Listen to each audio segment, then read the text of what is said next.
Elle épouse un milliardaire mourant pour sa fortune, mais lorsqu'il guérit miraculeusement, elle découvre la vraie raison pour laquelle il l'a choisi. Le somptueux domaine des Lancaster baignait dans une lumière dorée, les lustres scintillaient comme des étoiles dans la vaste salle. L'air, chargé du parfum de roses fraîches, était tout sauf romantique. Des invités, arborant des tenues de créateurs et des costumes taillés sur mesure, chuchotaient derrière leurs flûtes de champagne, échangeant regards de curiosité et de mépris. Devant l'autel, Eleanor Gray se tenait dans une somptueuse robe blanche valant plus que tout ce que sa famille avait gagné en une vie. Ses doigts serraient fermement le bouquet, mais son visage restait impassible, froid. À ses côtés, Theo Lancaster, assis dans un fauteuil roulant noir élégant, portait un costume impeccablement coupé. Son teint blafard reflétait la maladie, mais ses yeux, perçants et insondables, détaillaient Eleanor avec une intensité troublante. Un homme s'éclaircit la gorge. C'était l'avocat qui, debout à leur côté, fit glisser un épais dossier devant Eleanor. « Mademoiselle Gray, veuillez signer. » Sans hésiter, Eleanor prit le stylo, appuyant fermement la plume sur le papier. Chaque trait de sa signature résonnait comme un pacte avec le diable. Elle ne se berçait pas d'illusions. Elle épousait un milliardaire mourant pour sa fortune, et il le savait très bien. Dès qu'elle releva la plume, Theo parla, d'une voix basse mais teintée d'ironie. « Vous êtes d'une efficacité surprenante, » murmura-t-il. La plupart des femmes feraient mine d'hésiter avant de brader leur dignité. Eleanor soutint son regard, sans vaciller. Et la plupart des hommes ne se marieraient pas de gaieté de cœur avec une femme qui n'attend qu'une chose, leur mort. Quelques invités poussèrent de légers soupirs choqués, mais Theo se contenta de sourire. « Touché !» Le maître de cérémonie, manifestement mal à l'aise, passa au vœu d'une voix précipitée. « Eleanor Gray, consentez-vous à prendre pour époux Théodore Lancaster ?»« Je le veux » coupa-t-elle net, sans même jeter un regard à Theo. Un flottement s'installa. L'officiant se tourna vers Theo. « Et vous, Théodore Lancaster, consentez-vous ?»« Oui, je suppose, » lâcha Theo, d'un ton désinvolte. Il n'y eut aucune acclamation. Le mariage se conclut avant d'avoir vraiment commencé.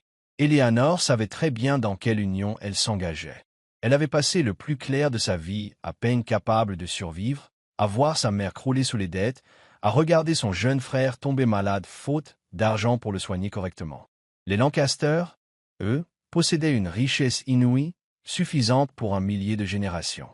Quant à Theo, c'était le roi mourant, jouant son dernier tour. Eleanor avait fait ses recherches.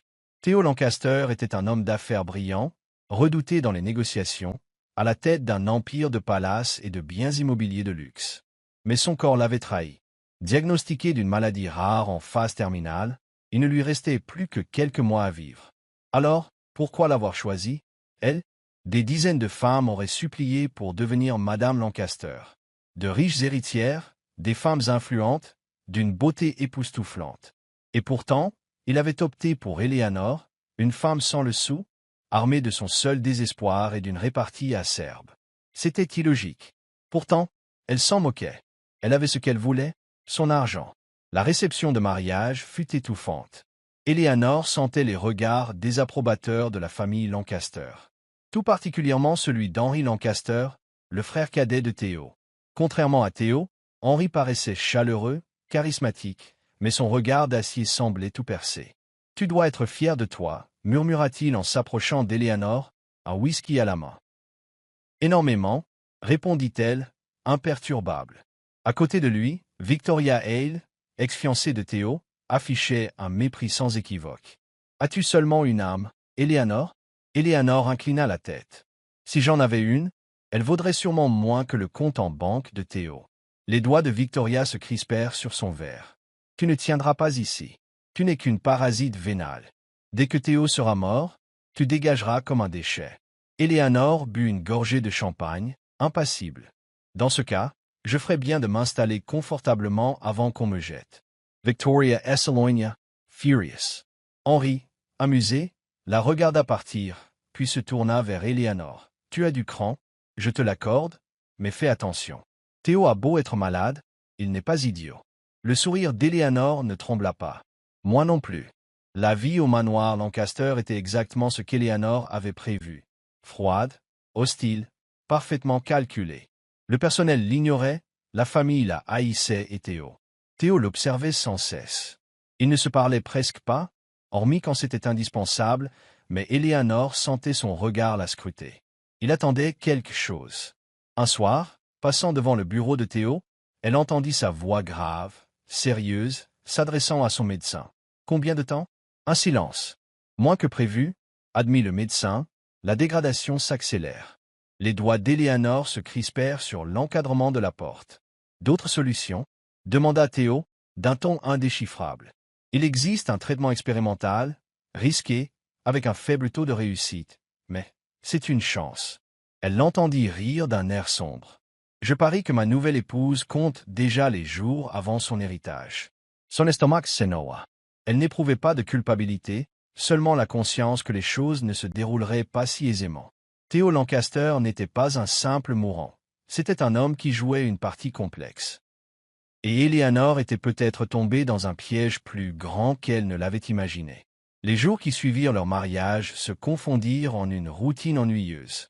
Éléanore endossait le rôle d'épouse attentionnée, se tenant auprès de Théo à l'heure du repas, l'aidant à ajuster son plaid quand il se reposait dans la véranda, l'accompagnant à ses rendez-vous médicaux. De l'extérieur, on aurait cru à une femme dévouée. Mais en vérité, elle attendait. Elle attendait l'inévitable. Attendant l'instant où Théo, milliardaire mourant, rendrait enfin son dernier souffle pour qu'elle puisse repartir riche à millions. Le personnel, en effleurant Théo comme s'il était déjà un fantôme, parlait à voix basse, le plaignant. Mais Éléanore savait, Théo ne se rendrait pas aussi facilement. Elle s'attendait à ce que sa santé se détériore à toute vitesse. Au lieu de ça, survint l'inattendu. Un soir, le docteur Whitmore, médecin de longue date de Théo, arriva au manoir, arborant un étrange enthousiasme. Éléanore se tenait devant le bureau, entendant les murmures urgents derrière la porte. « Nous avons une avancée, » disait le docteur. « Une avancée ?»« Septi. » Une nouvelle opération, très expérimentale, mais prometteuse pour des patients atteints d'une pathologie comme la vôtre. Éléanore retint son souffle. « Quel risque ?» demanda Théo, d'un ton neutre. « Un taux de complications élevé. À peine quelques patients y ont survécu. Mais c'est une chance réelle. Si ça marche, vous pourriez vivre. » Éléanore sentit son cœur se serrer. Vivre? Non, ça ne devait pas se produire. Elle l'avait épousé en étant sûre de sa mort prochaine. Si Théo survivait, tout son plan volait en éclats. Le lendemain, Éléanore rejoignit Théo dans son bureau, où il contemplait la ville au travers de larges baies vitrées. Son fauteuil était à côté, mais il se tenait debout, s'appuyant au bord du bureau. Elle s'arrêta dans l'embrasure de la porte avant de déclarer. « Le docteur Whitmore dit que vous avez une possibilité. » Théo poussa un soupir. Faible, mais oui. Il tourna légèrement la tête, la dévisageant de son regard perçant. « Et toi, qu'en penses-tu » Le visage d'Éléanore resta impassible. « C'est ta décision. » Théo ricana, un brin sarcastique. « Ce n'est pas la réponse que j'espérais. » Éléanore ne répondit pas. Elle ne voulait pas qu'il se lance dans cette opération, mais l'avoué reviendrait à trop en dire. Un nouveau silence s'installa, puis Théo reprit. « Je vais la tenter. » L'estomac d'Éléanore se noua. Comme elle s'y attendait, Victoria et Henri réagirent avec inquiétude voire indignation. « C'est de la folie » s'emporta Victoria, la gorge serrée d'émotion. « Pourquoi prendre un tel risque? Et si tu ne survis pas à l'opération ?» Henri renchérit. « Théo, ce n'est pas seulement toi que ça concerne. Il y a l'entreprise, le manoir. » Justement, trancha Théo. Et jusqu'à preuve du contraire, un mort ne dirige pas d'affaires. Éléanore resta muette. Elle aurait dû se réjouir, jouer à l'épouse modèle, mais elle ne ressentait que malaise. Si Théo vivait, qu'allait-il advenir d'elle? La veille de l'opération, Éléanore était assise au chevet de Théo, le regard fixé sur la lueur vacillante du feu de cheminée. Il paraissait déjà plus fort qu'à leur première rencontre, moins l'ombre de lui-même, plus ce milliardaire impitoyable qu'il avait été. Il ouvrit les yeux. « Je n'arrive pas à dormir. »« Toi non plus » répliqua-t-elle. Il esquissa un sourire hélas. « Exact. » Un long silence s'étira, ponctué seulement par les crépitements du feu. Puis Théo le rompit. « Si je survis. » Il parlait plus doucement. « Que feras-tu » Éléanore dit. « La vérité? » Elle partirait. Mais elle ne pouvait le dire ainsi. Alors elle murmura. « Je partirai. » Théo ne sia pas. « Je ne pense pas. » Le cœur d'Éléanore s'emballa. Ce n'est pas toi qui décides. Non, admit-il. Mais je te connais, et tu ne partiras pas si facilement. Elle voulut rétorquer, mais il avait déjà fermé les yeux, mettant fin à la conversation. Le jour de l'opération, le manoir Lancaster se figea sous une tension palpable, comme avant un orage. Éléanore attendait à l'hôpital, les bras croisés, regardant la pluie heurter les vitres. Tout devait s'achever ce jour-là, mais au lieu de cela, c'était un nouveau départ. Les heures défilèrent. L'opération dura plus longtemps que prévu. Les médecins entraient et sortaient en arborant un air grave. Puis, finalement, le docteur Whitmore apparut. L'opération est un succès, annonça-t-il. Theo V.A. Sensorter. Le souffle d'Éléanore se coupa.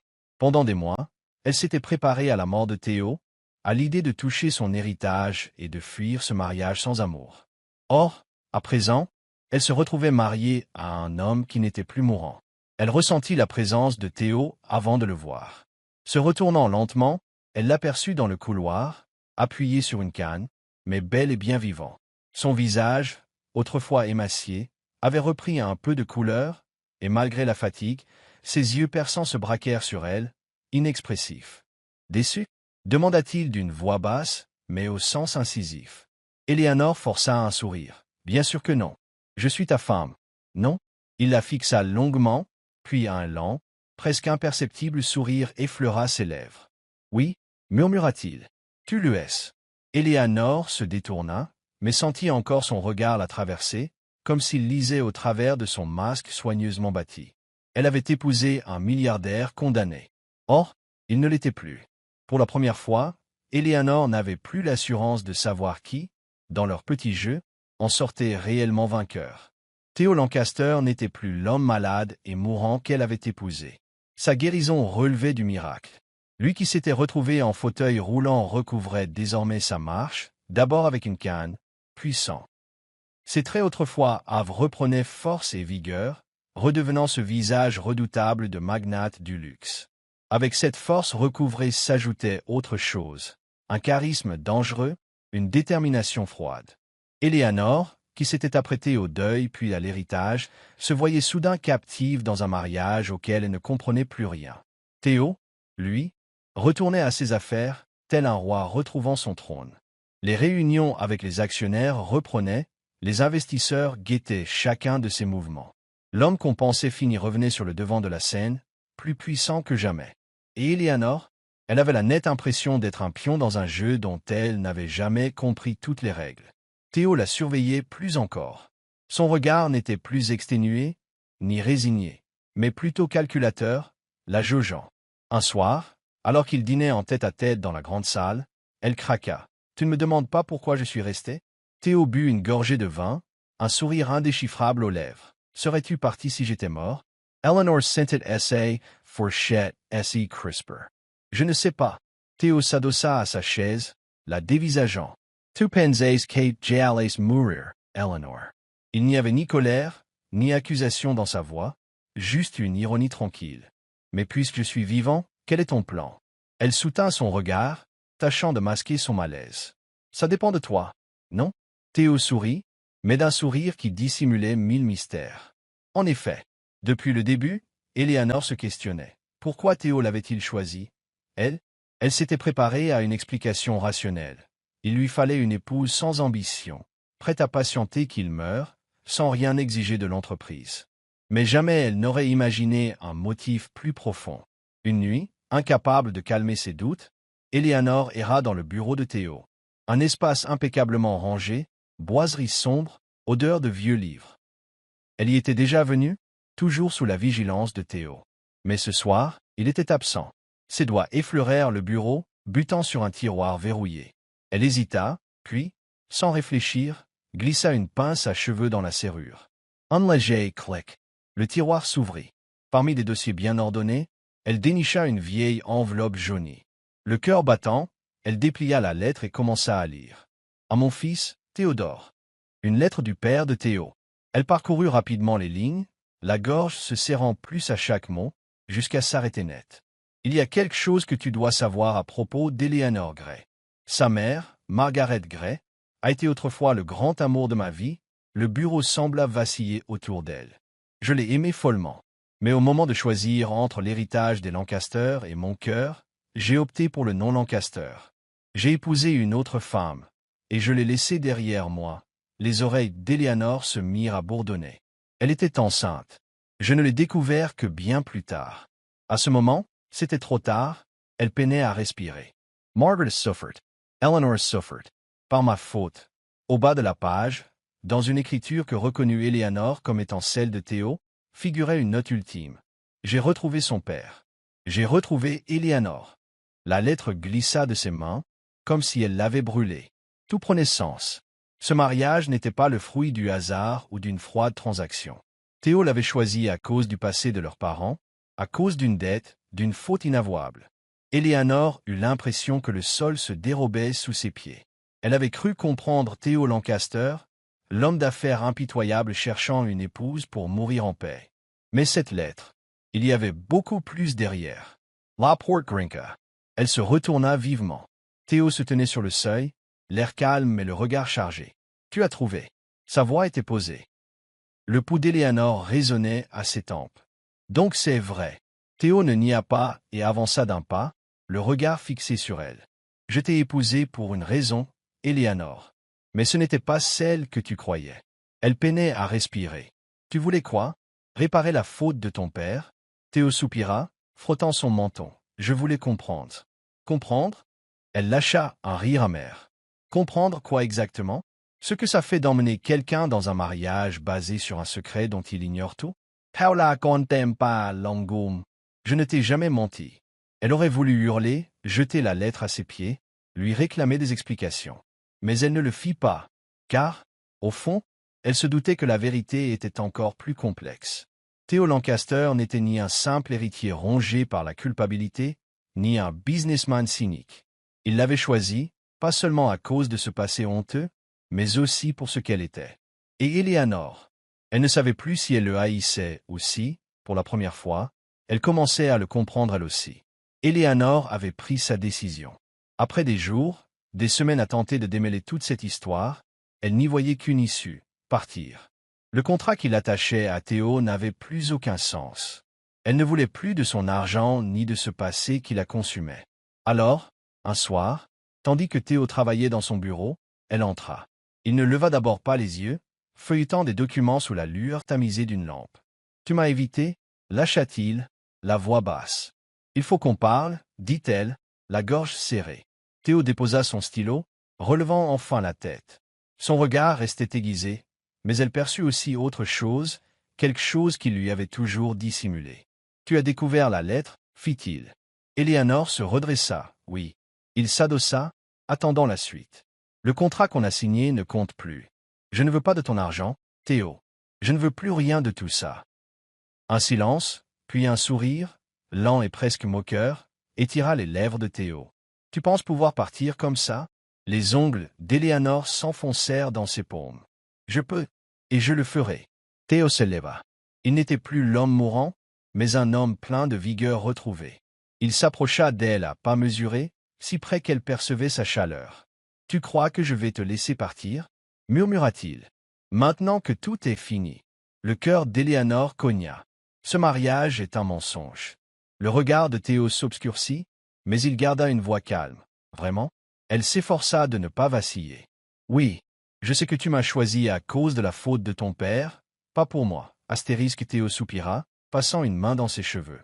Puis, brusquement, il rit doucement, un rire sans joie. « Qu'est-ce qui te fait rire ?» S'emporta-t-elle. Il avança encore, son souffle tout proche. « Tu crois que je vais te laisser partir, Eleanor ?» Après tout ça, elle le foudroya du regard. « Tu ne me possèdes pas. »« Non, » admit-il. « Mais tu es à moi, que tu le veuilles ou non. » Son pouce s'emballa. Elle aurait dû le haïr pour ses mots. Aurait dû tourner les talons et fuir. Mais pour la première fois, elle n'en était pas sûre. Les jours suivants, ce fut une guerre silencieuse. Eleanor n'avait pas franchi la porte du manoir, même si elle avait fait sa valise et s'était placée devant l'entrée. Quelque chose, inexplicablement, la retenait. Théo, lui, ne l'en empêchait pas ouvertement. Pas de mots, pas d'ordre. Seulement son regard sur elle, à chaque repas, chaque corridor, comme un rappel qu'elle n'était pas partie. comme si leur histoire n'était pas terminée. Une nuit, incapable de dormir, elle erra dans la bibliothèque, espérant être seule. Mais Théo était déjà là, installé dans un fauteuil, un verre de whisky à la main, les flammes de la cheminée dansant sur son visage. Il ne se retourna pas, mais elle sut qu'il l'avait entendu. « Tu n'es jamais parti » murmura-t-il. Eleanor croisa les bras. « Je cherche encore le meilleur moyen de m'échapper. »« How possa s'en veut. Continue de te le répéter, dit-il avec un bref sourire. Elle fronça les sourcils. « Ça t'amuse? Pas vrai? » cria-t-elle. « Ce jeu de pouvoir, me garder ici, me faire douter de tout. » Il leva le regard vers elle, et sa voix se fit plus grave. « Je ne joue pas, Eleanor. » Il y avait dans son ton quelque chose qui fit se tordre ses entrailles. Elle s'attendait à retrouver l'homme glacial d'autrefois, mais là, il la fixait comme si elle était la seule chose qui comptait. Ses doigts s'animèrent de tremblements incontrôlés. Elle devait partir. Mais au lieu de reculer, elle s'avança. Lui aussi. La chaleur de la cheminée n'était rien comparée à la tension qui montait. Théo observa son visage, de ce regard insondable. Puis, enfin, il parla. « Je t'ai choisi à cause de mon père, avoua-t-il. À cause des erreurs qu'il a commises. » Eleanor déglutit. Elle le savait déjà. « Je t'ai gardé à cause de moi, » continua-t-il. Elle sia. « Théo, tu crois que ce mariage n'était qu'une transaction. Peut-être au début. Mais maintenant, » il prit doucement sa main, son pouce caressant sa peau, déclenchant un frisson. « Ce n'est plus ça. » Elle aurait dû se dégager. Elle ne le fit pas. « Eleanor, » murmura-t-il, le regard s'assombrissant. « Tu es la seule raison pour laquelle je me sens vivant. » Sa gorge se serra. Elle voyait la sincérité dans ses yeux, la vulnérabilité qu'il s'efforçait tant de masquer. Théo Lancaster, qui voulait tout contrôler, ne contrôlait plus rien en cet instant. Ni elle, ni lui-même. Les lèvres d'Eleanor remuèrent, sans qu'elle puisse formuler un mot. Car, pour la première fois depuis leur mariage, l'argent, le pouvoir, la vengeance n'avaient plus d'importance. Pour la première fois, c'était réel. Le lendemain matin, Eleanor se tenait devant la fenêtre de sa chambre, fixant les jardins du domaine Lancaster, baignés par la lueur dorée de l'aube. Pour la première fois depuis son arrivée, elle réalisa un fait déroutant. Elle n'était plus prisonnière. Elle pouvait partir. Il n'y avait plus aucun contrat qui la liait, plus de dettes à effacer. Elle avait récupéré tout ce qu'elle croyait vouloir. Pourtant, l'idée de quitter Théo lui serrait le cœur. Elle entendit sa voix dans le couloir, en pleine conversation téléphonique, grave et assurée. Cet homme, condamné autrefois, était aujourd'hui plus vivant que jamais. Et elle aussi. Partir lui procurerait la liberté. Mais la liberté sans Théo? Elle s'aperçut qu'elle n'avait jamais eu aussi peur de cette perspective. Prenant une inspiration, elle se décida à descendre. Elle trouva, au pied de l'escalier, Victoria Hale qui semblait l'attendre, vêtue d'un manteau noir élégant, les yeux bleus aussi froids que des larmes. « Tu n'as rien à faire ici ?» lança Victoria sans phare. Eleanor soupira. « On va vraiment remettre ça ?» Victoria s'approcha. « Théo était à moi avant toi, et il le sera encore après.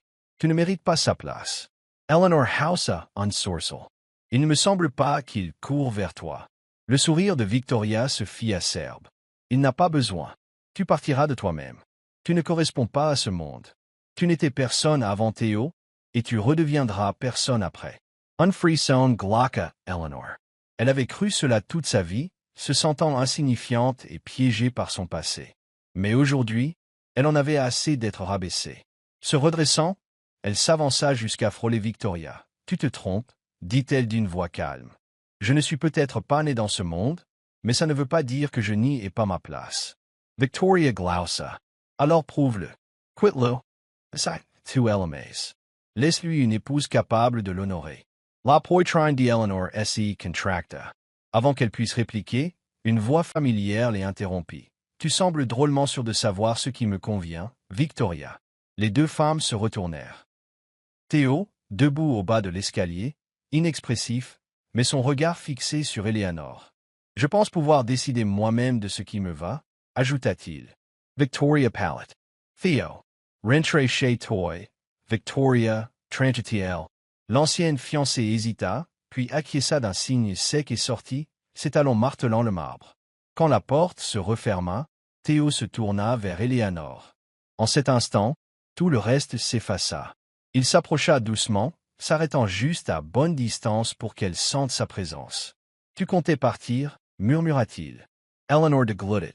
J'y ai pensé. Le regard de Theo s'intensifia. Et elle prit une longue inspiration, et j'ai compris quelque chose. Il attendait. Je ne suis pas resté pour l'argent, dit-elle finalement, la voix tremblante. Ni pour le contrat, ni par culpabilité. Theo expira, fermant brièvement les yeux. Alors, pourquoi? Elle leva le menton, laissant enfin la vérité s'échapper. Parce que je t'aime.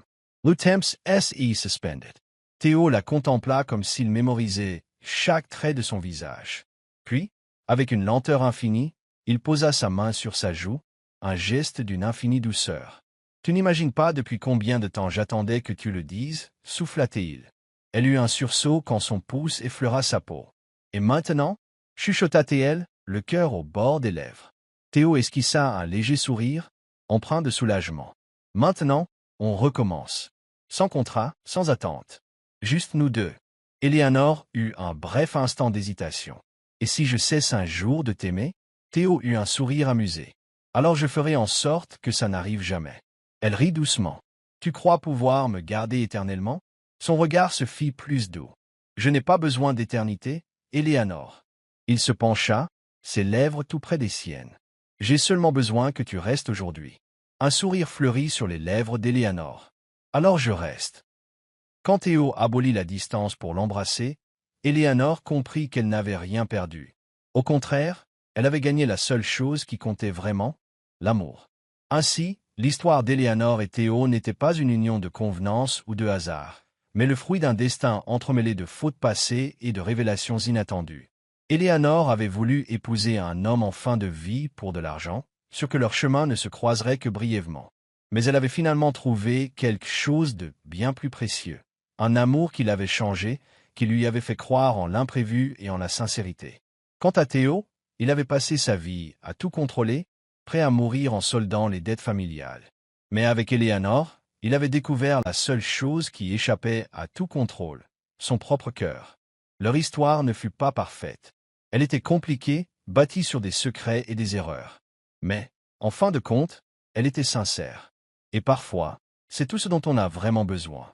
Si ce récit vous a ému, n'oubliez pas de liker, de partager et de vous abonner à Soul Steering Stories pour d'autres histoires d'amour, de résilience et de tournants inattendus du destin. Car les plus belles histoires sont souvent celles qu'on n'aurait jamais prévues.